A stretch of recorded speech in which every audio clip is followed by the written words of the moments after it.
દર્શક મિત્રો, આપ જોઈ રહ્યા છો ઇન્ડિયા 24 ન્યૂઝ ચેનલ। હવે જોઈએ અગત્યના સમાચાર। ગત દિવસોમાં ભારે પવન અને વીજળીના કડાકા ભડાકા સાથે પડેલા વરસાદ બાદ થયેલ નુકસાનનું તંત્ર હજુ સુધી સમારકામ ન કરી શકતા ખેડૂતો, ખેતમજૂરો અને પશુપાલકો સમયસર વીજ જોડાણ ન મળતા પાણી માટે વલખા મારી રહ્યા હોવાનું સામે આવ્યું છે।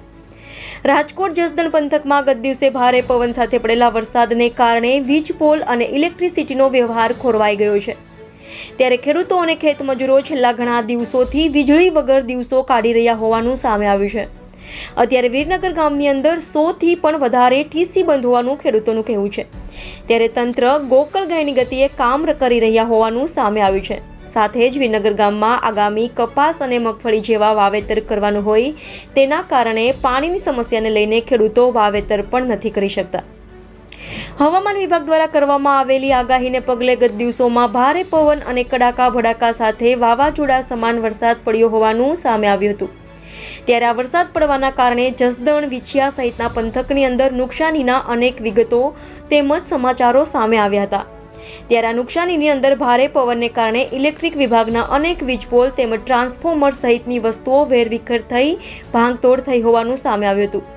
ત્યારે ગત દિવસોમાં પડેલા વરસાદને કારણે થયેલ નુકસાનનું તંત્ર હજુ સુધી સંપૂર્ણ સમારકામ ન કરી શકતા સ્થાનિક ખેડૂતો, ખેતમજૂરો અને પશુપાલકો ઇલેક્ટ્રિસિટીના અભાવના કારણે અનેક પ્રકારની મુશ્કેલીઓ વેઠી રહ્યા હોવાનું રાવ કરી રહ્યા છે।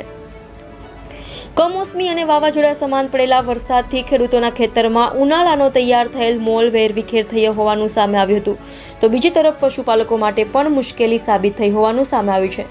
કારણ કે વરસાદના કારણે પશુઓને ખવડાવવા માટે રાખેલ ઘાસચારો પલળી ગયો હોવાનું સામે આવ્યું છે। ત્યારે આ મોસમી વરસાદને કારણે તરસતેનેસની પરિસ્થિતિ પણ જોવા મળી હતી, તો ઘણા વિસ્તારોની અંદર નદીઓમાં પૂર જેવા પણ દ્રશ્યો જોવા મળ્યા છે। આ બધાની વચ્ચે હાઈલાઇટ ન હોવાથી વાડી વિસ્તારમાં તેમજ સીમ વિસ્તારમાં રહેતા લોકો મુશ્કેલીનો સામનો કરી રહ્યા છે અને ઇલેક્ટ્રિસિટી માટે વલખા મારી રહ્યા છે। કમોસમી વરસાદથી થયેલ નુકસાનને લઈને ખેડૂતો, પશુપાલકો તેમજ ખેડૂત આગેવાનો દ્વારા આ મામલે તંત્રને રજૂઆત કરવામાં આવી છે, પરંતુ તંત્ર દ્વારા યોગ્ય સમયે કાર્યવાહી તેમજ કામગીરી નહીં કરાતા ખેડૂતો, પશુપાલકોને સીમ વિસ્તારમાં રહેતા લોકો છેલ્લા 10 દિવસથી પરેશાની રહેતી રહ્યા છે। ત્યારે આ મામલે તંત્ર દ્વારા કંઈક અલગ જ જવાબ આપવામાં આવ્યો છે।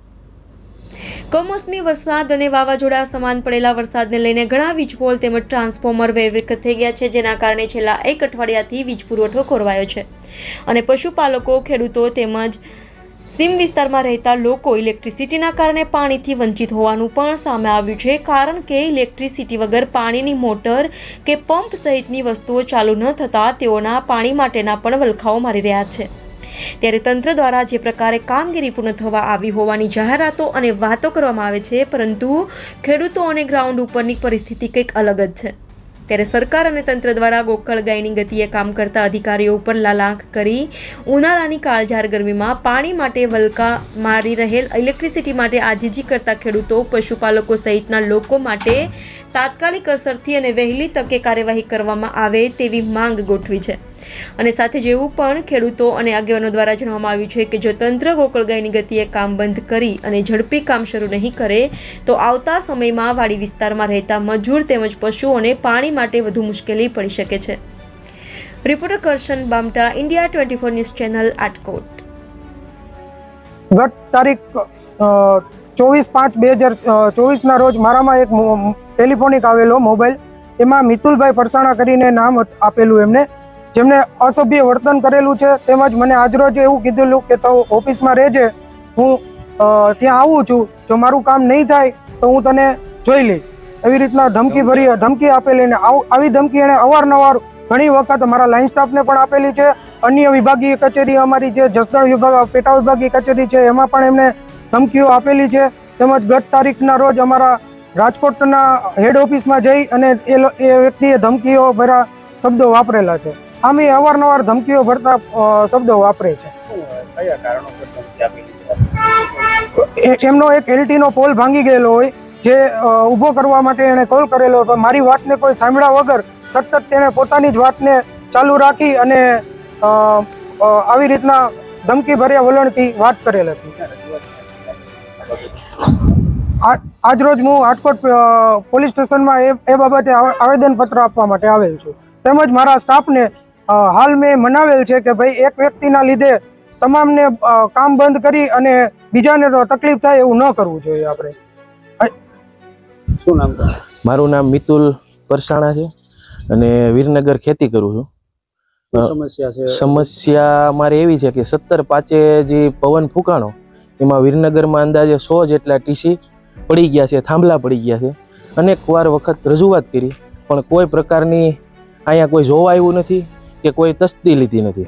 કાલે ઉગ્રતાથી થોડીક રજૂઆત કરી કે ભાઈ ટીસી બંધ થઈ ગયા છે તો હવે તમે પાણી ચાલુ કરો, પાણીના ટાંકા મોકલો. અહીંયા અમારે આજુબાજુની 20 વાડીમાં પાણીનો પ્રોબ્લેમ છે. 4 કિલોમીટર આગળ ટાંકા ભરવા જવા પડે છે, 1000 રૂપિયાના ટાંકા થાય છે. અનેક વખત રજૂઆત કરી. કાલ સાહેબને આપણે એમ કીધું કે ભાઈ હવે ટાંકા ચાલુ કરો, તો એ કે કાલ તમારું કરાવી દો. કાલ કરીને 10 દિવસ વહી ગયા છે. અનેક વખત રજૂઆત કરી છે. જો લાઇટ આવી જાય તો અમારે ઓરવવાનું છે એ ઓરવાઈ જાય. અને અગાઉ કમોસમી વરસાદને લીધે જે તલનો પાક નિષ્ફળ ગયો છે એટલે ખેડૂતોને અત્યારે 3 પાક લેવાની જરૂર હોવાથી ઓરવે એટલે પાછળના 2 પાક આસાનીથી લઈ શકે. એટલે લાઇટ આવી જાય તો ઓરવવાનું ચાલુ થાય. પાણીની કોઈ સમસ્યા નથી પણ લાઇટની સમસ્યા છે અહીંયા.